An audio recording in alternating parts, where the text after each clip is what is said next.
Welcome to EconTalk, part of the Library of Economics and Liberty.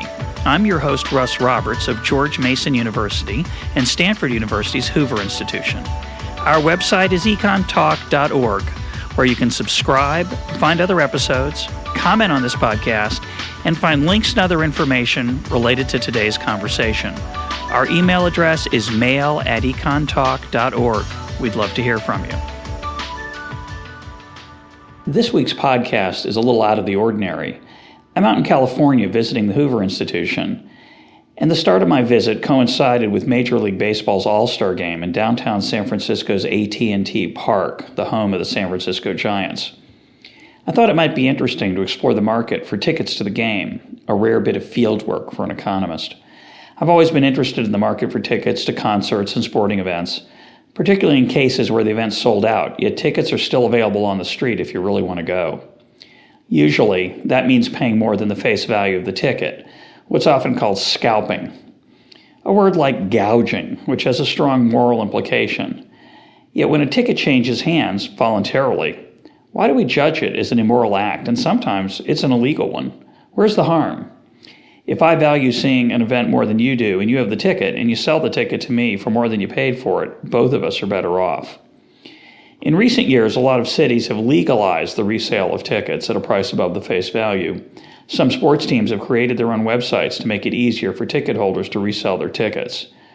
The existence of websites such as eBay, StubHub, and Craigslist have made it easier to buy and sell tickets, and it made it much harder and, I guess, sillier to try and stop those transactions on the street.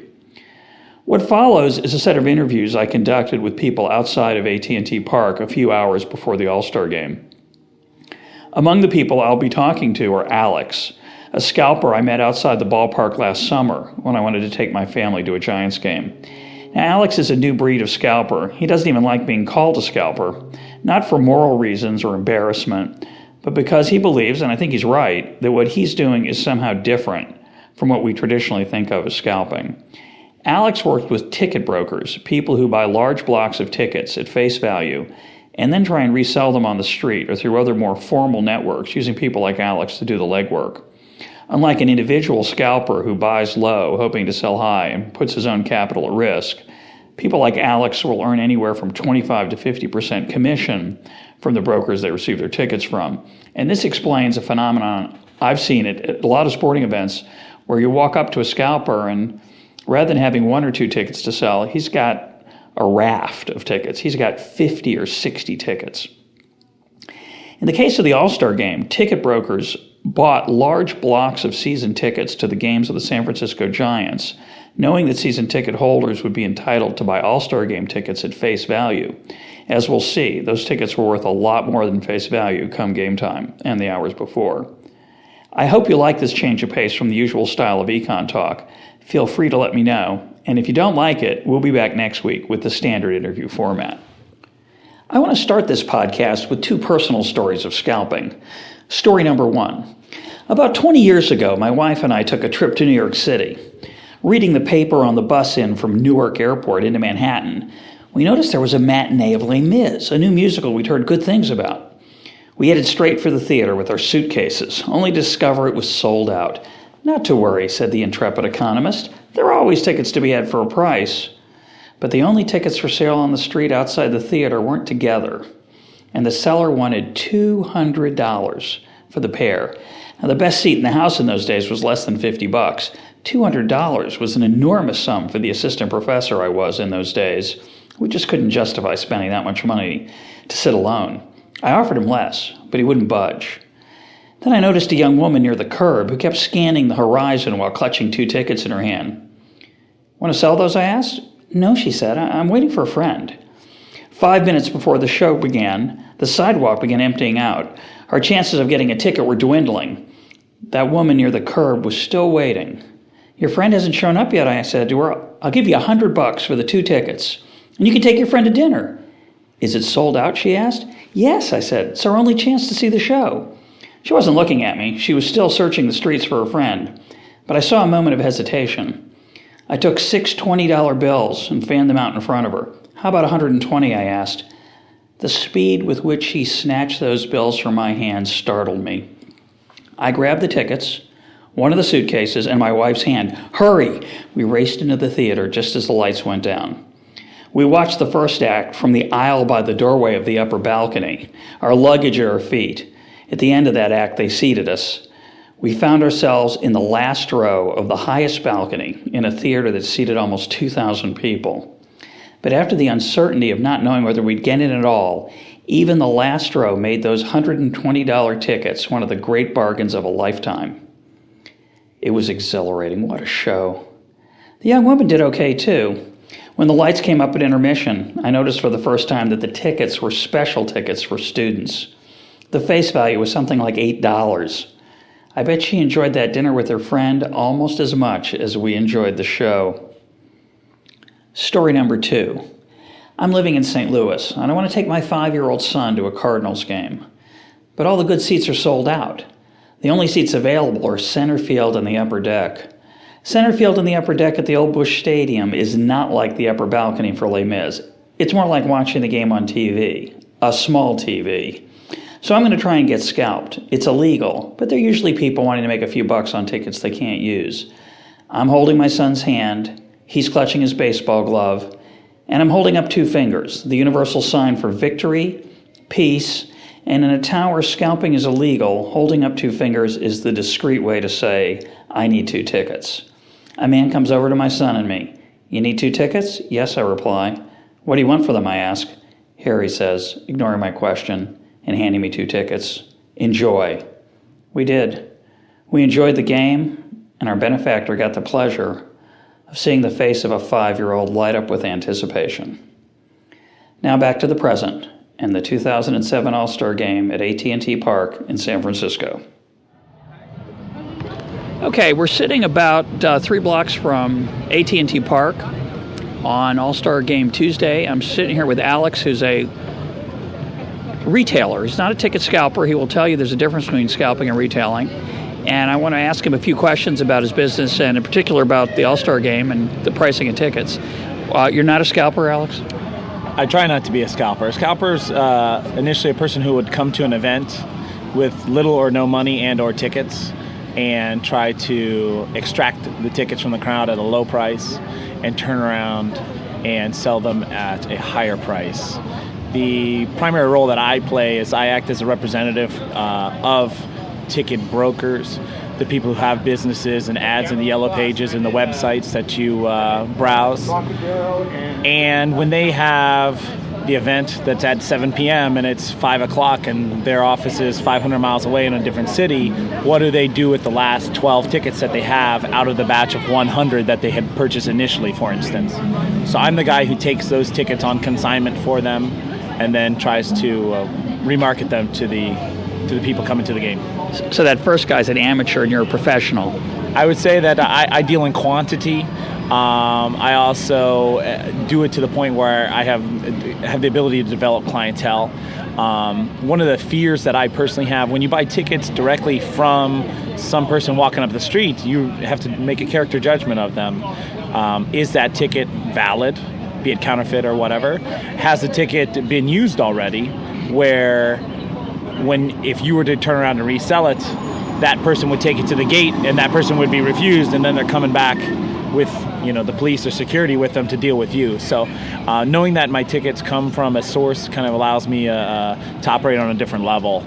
But I met you on the street last year. I was looking for 6 tickets to a Giants game, and I didn't know you from Adam. You didn't know me from Adam. Incidentally, right before we met you, I had one of the great encounters where I met another ticket seller who said to me that the game was sold out and that I should pay a premium, which he was asking. And I said, I don't think it's sold out. He said, no, it's sold out. He goes, why would I lie to you? And even my 12-year-old son knew that he had a motive to lie to me. So I walked away from that guy, and I walked up to you, and you had a couple tickets, I think, for very good seats, more than we wanted to pay for. Our kids aren't worth it, it turns out, for those tickets. And but I didn't know you. You did. How would I know that your tickets weren't, scalp? No, not scalp, but invalid, counterfeit. Well, I combat that exact scenario all the time. The first one I would say is presentation. I could bring you a meal out in a dirty paper plate that the hamburger's been stepped on, and it's not going to be too appetizing or pleasant. Yet if I give you that same meal and I put it on a fine piece of china, you're going to look at it in a far better light. I love to give people my business card. I feel that helps to legitimize it. Additionally, I'm not the typical ticket seller you would come across on the street. So that normally takes people off guard. That gives you some credibility. Gives me credibility, which I certainly use. And I just look people in the eyes. I try to answer their questions to the fullest. I'm very knowledgeable about not only the facility itself, so that if someone who asks me a question, is it sold out or is this ticket on the upper deck, I'm never going to be caught saying, oh yeah, this is the best seat in the house when it's an upper deck seat, because I know the building. I have no real reason to lie, because ultimately a repeat customer makes my life 1,000 times easier than trying to establish that relationship time in and time again. So let's talk about this game and the market for tickets for a high demand event like this. Now basically, do you know how many seats there are in AT&T Park roughly? Well, the numbers that I recall, about 44,000 tickets are sold to the building. That does not mean that there are 44,000 seats. A portion of those are standing room only seats. And are they special for this event? Typically, they'll only begin selling standing room only seats on either sold out events, like when the Yankees were here about a month ago, or the Dodger weekend or opening day. But for like a Tuesday night game against the Diamondbacks, they would not sell standing room only tickets. So there's about 44,000, maybe a little bit more spaces in the stadium, and there are a lot more than 44,000 people that want to see this game, even at the face prices. The face prices for the tickets are what, $150 for standing room, or $125? $125 for standing room. I want to say the high end for Field Club, which would be infield seats, waiter waitress service in seats, first 20 rows from first base around home plate to third base, are probably 400-ish. And what are they going for on the open market? As we saw earlier, some of them are, the asking price are north of $3,000 per ticket. The market fluctuates, and I try to tell people, if you think 3 months before the event, the tickets may be $10,000 a seat. But after the event, when you're going home, that ticket stub in your pocket is worth zero. And somehow there's a line on a graph where it goes from $10,000 as the time goes to zero at the end of the event. So what you try to do is catch it on that downslope. And the majority of events, you'll be able to get tickets as the price falls. Case in point, you can even take a look at the history of what's been selling for the All-Star Game, and the ticket prices today for standing room only are far cheaper than the ticket prices were a month ago. So we got some people who were anxious, willing to pay a premium for a ticket a month ago. I think some of the amateur sellers see those high prices and think, well, if I can get $300 today, a month before, wow, an hour before the game, I'm going to make a killing. But it does not work that way, does it? It doesn't necessarily work that way. There are times, there was a Super Bowl, I want to say the one in Detroit, where a get-in seat, the market, the 24 to 48 hours before the event, the market shot up. So there are situations where it can go either way. What I'm very confident in saying is the majority of the time, probably close to 90% of the time, across all events, concerts, sports, theater, you name it, the ticket prices typically dip the closer you get to the event. Now this game, the first pitch is at 5:42 Pacific Standard Time, Pacific Daylight Time, I guess. And will there be tickets available at 5:43, or will the market clear before the game starts? Based on my observations, I would say that at about an hour past the start of the game, printed on the ticket says 5 p.m. start. Yes, first pitch is at 5:42 for television. But at about 6 o'clock, that's when you would have to start dealing with customers who are going to start to say, well, the event's already started. When it's 2 minutes after the start of the event or 3 minutes after the start of the event, it's starting now. There's really not a perception that I've missed a whole lot. With a baseball game, I always tell people the inning that matters is the ninth inning. That's when they decide who wins and loses. So, yes, it may be the sixth inning, but the game's not over. Go in and enjoy the game. So you've been out on the street with a ticket that you did not sell, or that you perhaps priced incorrectly, trying to get rid of it. There's been instances where I've been here very, very late. But what I try to do, I look at the people who supply me the tickets. These big, large ticket brokers that invest millions of dollars and have very strong relationships with the different organizations that they get tickets from, they've had those tickets in their hand for months and months and months. And if you think about a Tuesday night Rockies game in April when school hasn't let out and it's a cold, foggy night in San Francisco, if they can't sell those tickets in 3 months, what's their expectation of me being able to sell them in 2 hours? Because I truly only have those tickets in my hand for 2 hours prior to the event. But along with these brokers that you deal with, you will occasionally, I assume, work the street. You'll get tickets from somebody. You told me earlier today you had an encounter with somebody. Correct. I mean, there's certain events that it's like, there are less tickets than human beings that want to attend it. Things like opening day, or like when the Yankees were here.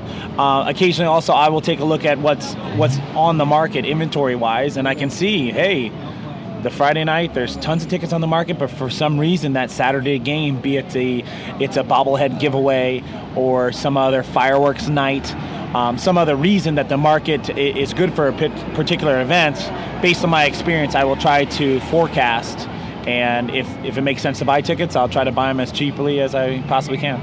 And then just turn them around, make as big a profit as you can. Now, what events have you worked at besides something like this All-Star game that are interesting? Or let me ask a different question. Let me ask it a different way. What's the most you've ever sold a ticket for that you can tell me about? Well, that's actually kind of a trick question, because if I told you I sold a ticket that had a face value for $50 for $1,000, that's pretty extreme. That's pretty good. But if I told you I sold a $4,000 ticket for $8,000, it's not quite as exciting. Maybe, I don't know. They're both interesting. Have you sold a $50 ticket for $1,000? I've come pretty close. What was that for? Do you remember? Typically, the events where you can make that incredible profit on are smaller events in small clubs where the key to success there is being able to get your hands on the tickets, be it through having signed up for the appropriate email list through different radio stations or different venues and paying attention to that thing, which means sitting in front of the computer and checking your email at 7 in the morning because something may be going on sale at 8 a.m. So it's really an issue of timing. That particular show was a show of Kevin Spacey in conjunction with the movie of Bobby Darin that came out about 2 years ago. Oh yeah, Beyond the Sea. Beyond the Sea, correct. And it was one of those $30 tickets that, of course, it's a movie star doing something that you never think to see Kevin Spacey singing it for you live. So there was a lot of demand. Where was that event? At a club in San Francisco called the Bimbo's 365 Club. I'm actually a big fan of Beyond the Sea. The song, it's Bobby Darin's song, or he sang it. And when that movie came out, I always thought, this is Kevin Spacey singing. This is going to be awful. But that arrangement and his version of it is quite spectacular, actually. I wouldn't have paid $1,000, but I would have liked to have seen that. I had every intention when I bought the tickets to actually go see it because it would be a cool thing to see. But at a certain point in time, the market just kept going up, ratcheting up. And just like when the Giants were in the World Series, it came to a point where it's like, is it really worth it to sit in that seat for the event when I can put a sizable sum of money in my pocket? The old idea of opportunity cost. We did an earlier podcast on this issue of whether somebody who lost a ticket would be willing to pay the price on the street. And often a person who has a ticket will want to attend the event, but even though they're going to forego the amount they could get from selling it. But when you ask them to put the money out of pocket, they say, "Are you kidding? I'd never pay $1,000 to go see it." But Alex here is, of course, a rational man, and he thinks like an economist, evidently, because, as you say, you want to go to the event, but as it gets more and more expensive to go, you give it you have second thoughts.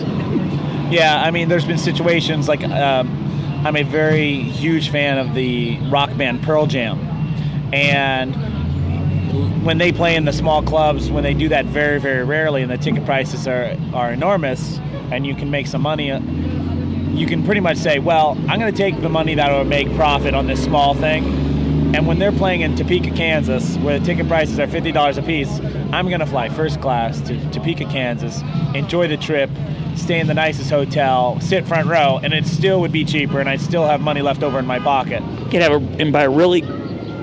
have a Pearl Jam iPod. You can have it all. You can probably have a meet and greet and follow them to 2 or 3 shows. So tell me about your personal experience with this All-Star game. How many tickets roughly have you had, and how many have you sold, and how many do you have left? Well, I'm not a season ticket holder for the San Francisco Giants for 2007, and they sold tickets to season ticket holders, and that was pretty much the only way to get your hands on them. Short of being involved as a relative of a player or having some connection through Major League Baseball, really the tickets only went in season ticket holders' hands.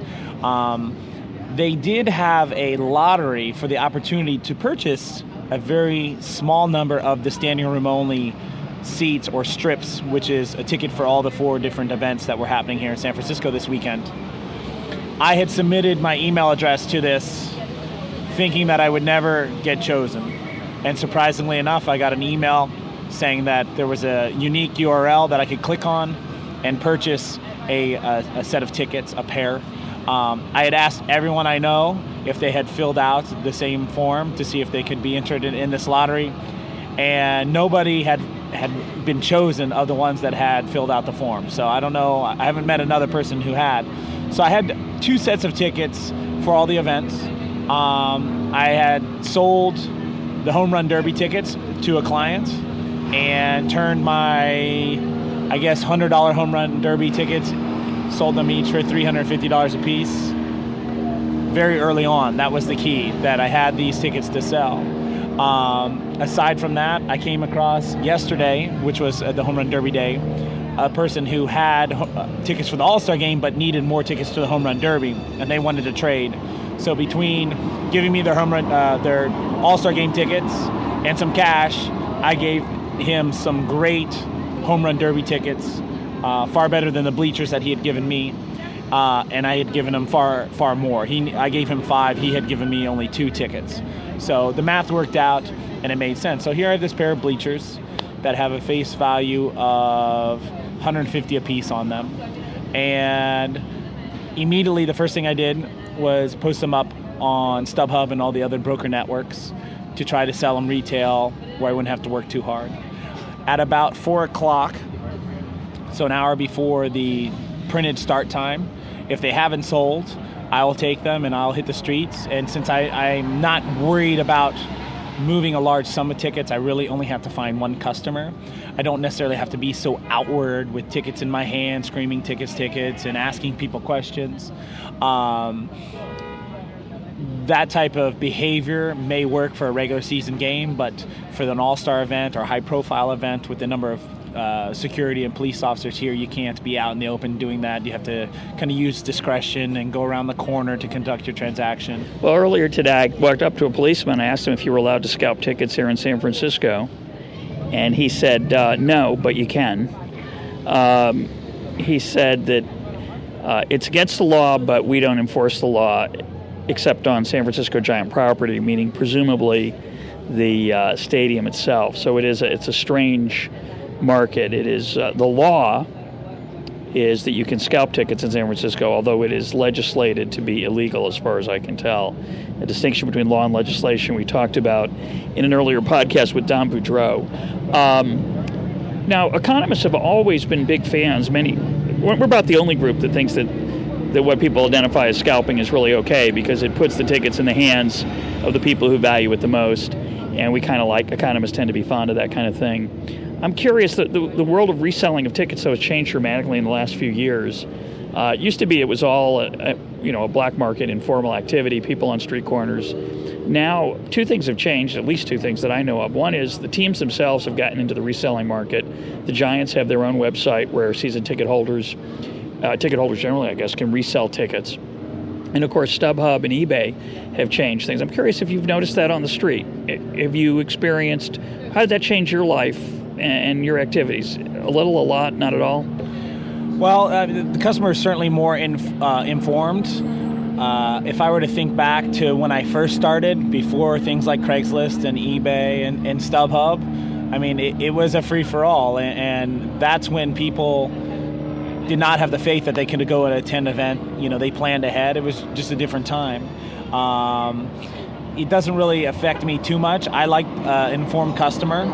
I don't need to take advantage of someone because I'd rather make them happy so that they contact me the next time they need something and move forward. And but surely before StubHub, there was a lot more what we'd call in economics noise around the distribution of ticket prices. So the number of transactions that would take place, say, of a ticket that was worth $100, would be much wider. There'd be a much bigger range because people weren't informed. Presumably, the increase in information has narrowed the transaction prices that actually take place on the street.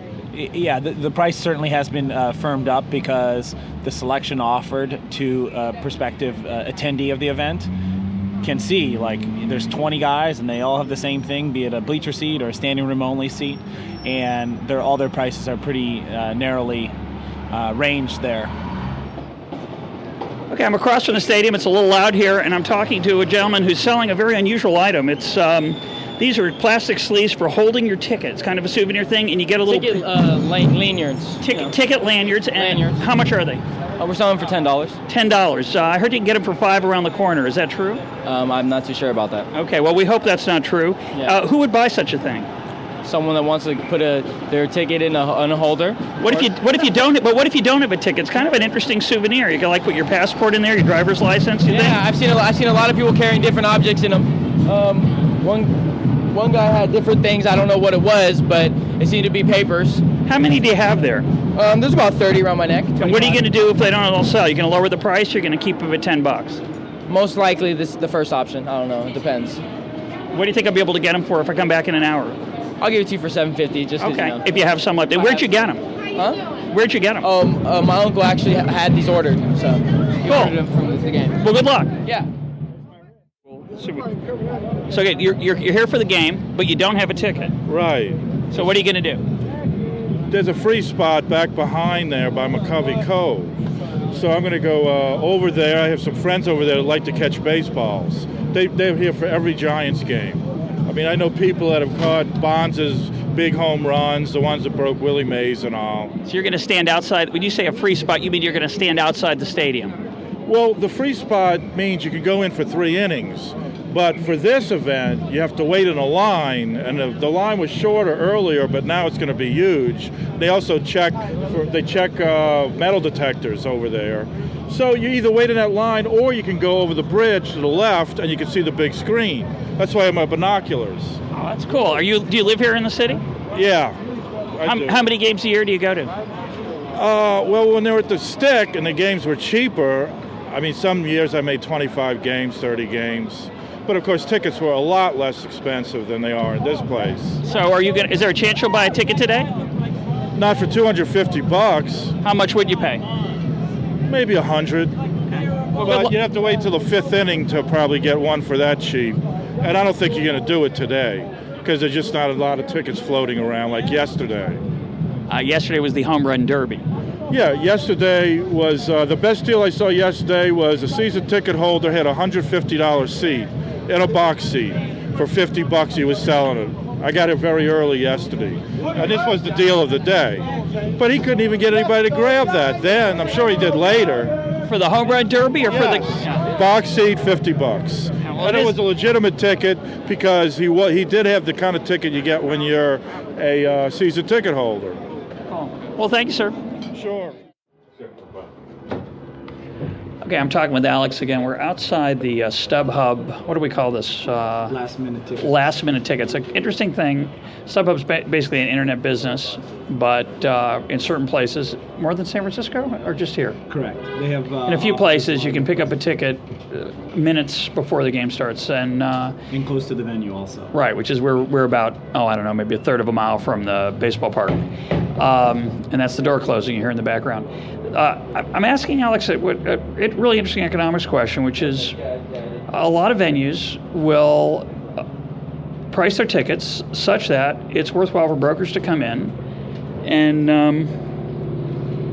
buy up a bunch and sell them make a lot of money. The question is, why doesn't the venue, the artist, whoever it is, make that money? Why do they let ticket brokers make that money? And Alex, you have some personal experience. You know something about this?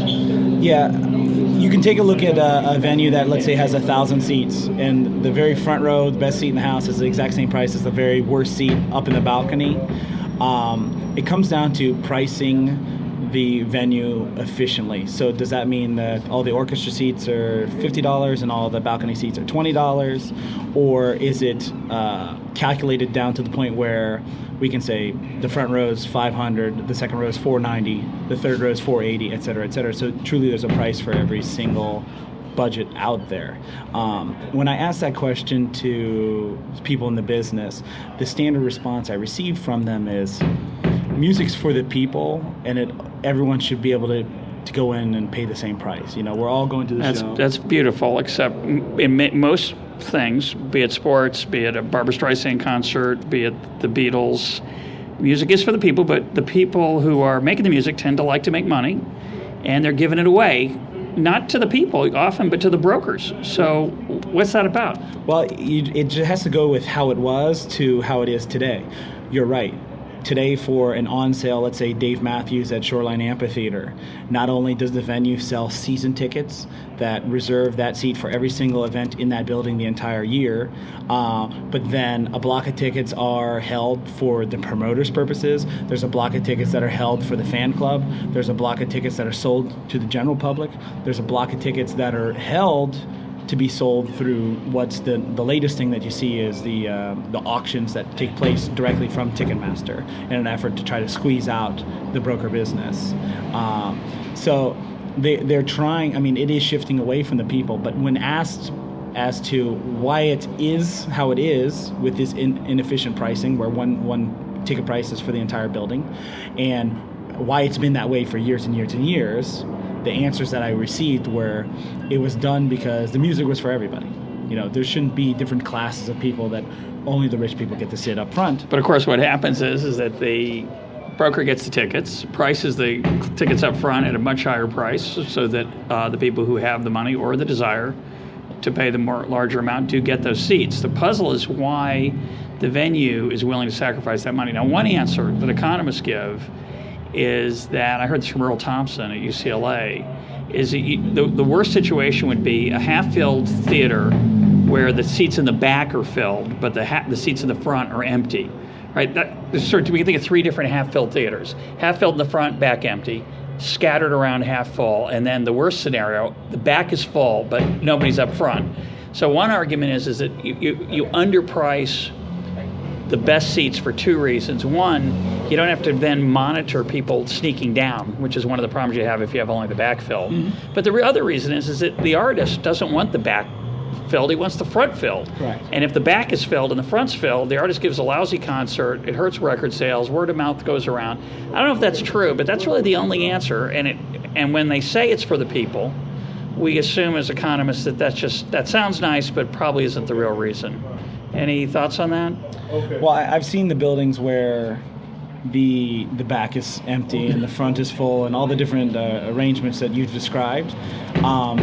It's my experience that venues are terrible as far as keeping people where they should be, in the sense that if the front was completely empty and the back was completely full with people, those people in the back would sneak down and would force their way down. Or you know what? Sometimes you just stroll down and you look like you know what you're doing, and you'll be sitting in the front row for the entire time, assuming no one shows up with that ticket. Yeah, correct. So the venues itself, I've been to lots of shows where a lot of very good seats are open and available. You know, I don't know why they take the time, or they haven't taken that time and energy to complete that. It's just a matter of time before they do. So we're moving in that direction, but it does remain a bit of a puzzle why, for most of recorded human history, artists and baseball teams. Now, see, baseball teams are a little bit different, because the San Francisco Giants kind of have a monopoly. It's granted by Major League Baseball, but it's sort of tolerated by Congress. And if they price the tickets at the market clearing price for each game, which they could, they tend not to. Some now are starting to do it, but in general, they price it at one price all season long, same price for a mediocre team versus a great team. And that creates an opportunity for ticket brokers to make a large profit, or somebody to make a profit reselling those tickets at the true market price. One view says is that if they charge the market price, it would look kind of awkward. It's the people's team, and in this case, it kind of is the people's team. The city of San Francisco, I think, probably gives the Giants a pretty good deal on their stadium. Is that correct? I'm sure if you were to calculate the total cost to the city, i.e. shutting down streets, providing police presence, clean up after all the thousands of people that come through, the tax revenue generated by the facility and also the employees of the San Francisco Giants, both blue collar and also the players, the Giants are getting a very, very good deal. And so it's kind of the taxpayers' team to some extent, and so the Giants really aren't free to charge the market clearing price. That's different, though, from when Dave Matthews shows up or whoever is the hottest group. It's a little harder to understand. I mentioned Barbra Streisand before because I know she's been kind of a pioneer in charging a market clearing price. She doesn't perform very often. She doesn't charge $20 a ticket. Frank Sinatra didn't charge $20 a ticket at the end of his career. He charged closer to the market clearing price. So, but there's also something to be said for instance, the Giants have to worry about selling 84 events, meaning the 81 regular season home games along with the 3 preseason games every year. So do they want to sell at the window upper level seat for $18 or $22 or whatever it may be every single game and have an employee there dealing with that every single game 84 times a year, versus they can sell a season ticket, that same exact seat, $10, 84 games, $840, you get your season ticket. Yeah, and there's a certainty of getting the money, which is always a good thing in business. If you make the mistake in the wrong direction, not only do you give up money, you do have this performance issue. The quality of the team may suffer because there aren't as many people in the stands, and there's all kinds of other effects. So. Can I ask you a question about us for a podcast? Is it illegal to sell tickets here in San Francisco for more than the face value? I believe it is, yes, but that's... It is. Did you say but? That's not the area that I generally work in. So to get a good answer, you want to go to the main gate. The officers there are actually working that detail right now. They'll be able to give you specifics. What's your impression? Impression of what? Of whether it's illegal. Oh, I'm fairly certain it's illegal. I just don't know the exact semantics and specifics. Okay. Distances from the stadium and such. Is it legal to sell tickets here in San Francisco for more than their face value? Do you know? It's illegal? Is it illegal? I really can't comment on all that. No? Well, they say it's illegal, but they can't comment on it. Interesting. Excuse me, sir. Someone said you would know the answer to this. Is it legal to sell tickets for more than their face value here in the city of San Francisco? Oh, people do it every day. Is it legal? That I don't know. Why did those San Mateo county officers think you would know? I would have no idea, other than we all work together. What do you do for a living? I work here at Caltrain. Okay. Do you know anything about the legality, or is it just... Know nothing about it whatsoever. Okay. Appreciate it. Okay, you're welcome. Maybe this gentleman will tell me. Uni now, that's a different story. Excuse me, is it legal to sell tickets for more than their face value here in the city of San Francisco? I don't know. Don't know. Okay, thanks. What? Okay. Those last few interviews were an attempt to get a police officer on tape saying it was illegal to scalp, but legal. What I'd been told earlier in the day by police officers, but not on tape. I love that guy who goes out on a limb and says he can't comment on it. What a media age we live in. All in all, a pretty interesting day. The free spot that guy was talking about is out in the space under the stadium in right field. You can actually stand behind a chain link fence at the field level and watch the game for 3 innings through the fence. Then they let the next people in line stand there for 3 innings. It's an organized knothole gang, a legal way to look through a hole in the fence. And it's a way for the Giants to feel better about charging close to the market price during the regular season, but still give kids and low-income fans a way to catch some baseball. And it's an awfully good deal during the All-Star game. Alex's bleacher tickets on StubHub did sell for about $360 a piece, so he split. And with about an hour to go before the game, I gave up on my fantasy of someone offering me 6 tickets so my wife and 4 kids could meet me at the game. I saw a lot of people holding up pieces of cardboard saying, "I need a ticket." I headed home and watched the game on TV with my family.